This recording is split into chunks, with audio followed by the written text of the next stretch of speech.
Hello friends! In this video, new incredible discoveries from World War II and the stories of how they were found. So, let's begin!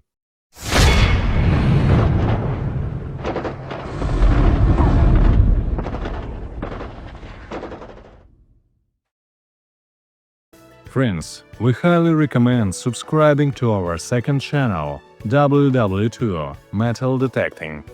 There you will also find fascinating videos about World War II discoveries, as well as a content focused on military vehicles and weapons. The link to the second channel is in description. Bomba. A memorial burial ceremony for the remains of the crew of hero of the Soviet Union Vasily Grechishnikov took place at the Federal Military Memorial near Moscow. They were killed on October 24th. 1941, while carrying out a combat mission. During search operations, participants established the exact crash site and recovered the remains of the crew of a long-range DB-3F bomber. After studying archival documents and conducting genetic examinations, the circumstances of their death were reconstructed. Relatives of the airmen were located, and the burial site of the legendary crew was agreed upon. The crew consisted of the commander of the 3rd Aviation Squadron, Captain Vasily Grechishnikov, navigator Senior Lieutenant Alexei Vlasov, senior radio operator gunner Lieutenant Matvey Semenkov, and air gunner Red Navy sailor Nikolai Burakov. On October 24, 1941, in difficult weather conditions, they carried out another combat mission. The aircraft delivered a bombing strike against an enemy tank and mechanized column near the settlement of Gruzino in the Novgorod region. After successfully completing the task and heading back to base, the aircraft was hit by an enemy anti-aircraft shell. As described in his book, Over Three Seas, by an eyewitness to those events, the regiment navigator who later became Lieutenant General of Aviation, Khokhlov, Grechishnikov surely could have flown several more kilometers in the burning aircraft and landed it in a field. But everything happened differently. Turning the burning plane around, Grechishnikov sharply directed it downward toward the enemy column. Within seconds, the bomber crashed into the midst of fascist equipment. The explosion was so powerful that searchers found the aircraft engines 30 and 50 meters away from the crash site. It was truly a heroic flight crew. In August 1941, the entire crew took part in the first bombings of Berlin.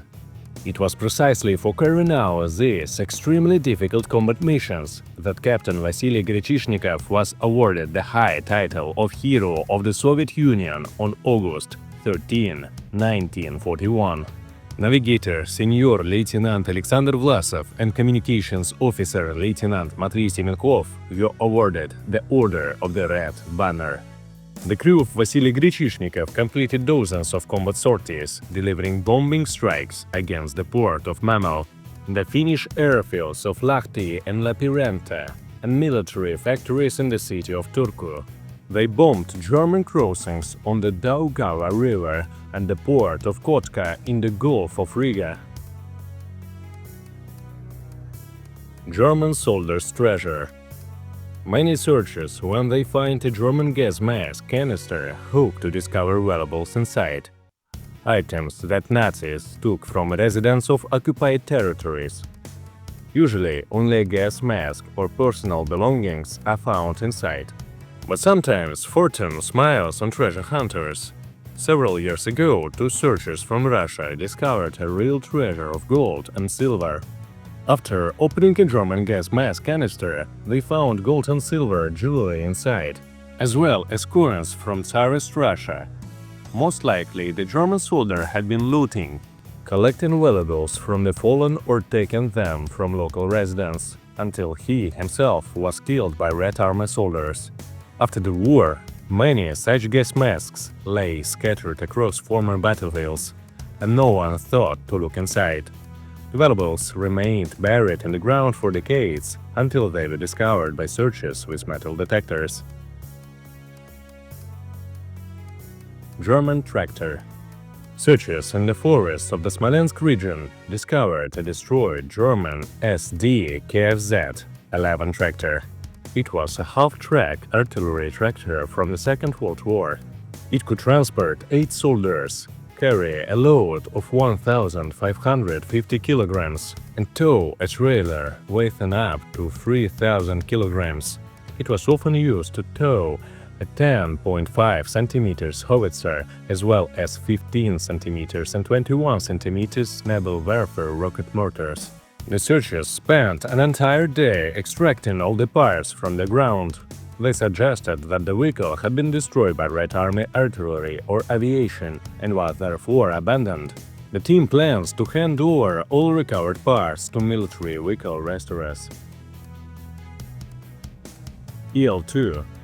The Il-2 aircraft's current pilot Junior Lieutenant Levan Chankutadze from the Georgian SSR and aircraft armament technician Sergeant Fyodor Zimin from Kovrov was shot down by the German in an air battle and crashed on July 17, 1944.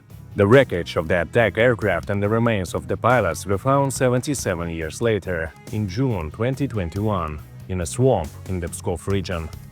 The remains of the crew members were discovered 6 kilometers from the edge of the swamp at a depth of 8.5 meters. Most likely, the pilot was killed in the air, and the aircraft, like a rocket, struck the ground at a high speed at a 19-degree angle.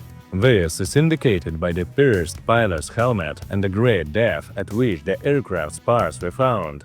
Bloodstains of the pilot were well preserved on the recovered parachute. Fyodor Zimin was identified by his remarkably well-preserved Komsomol membership card. The remains of Fyodor Zimin were handed over to a delegation from the Vladimir region in the town of Pytalovo in the Pskov region on June 20. The remains of Junior Lieutenant Levan Chankutadze were sent to Georgia, where his grandson lives.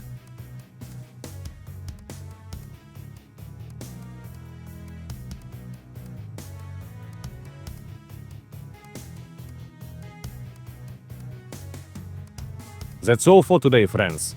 To support our channel, you can send a super thanks or become a sponsor for just $1. Good luck to everyone!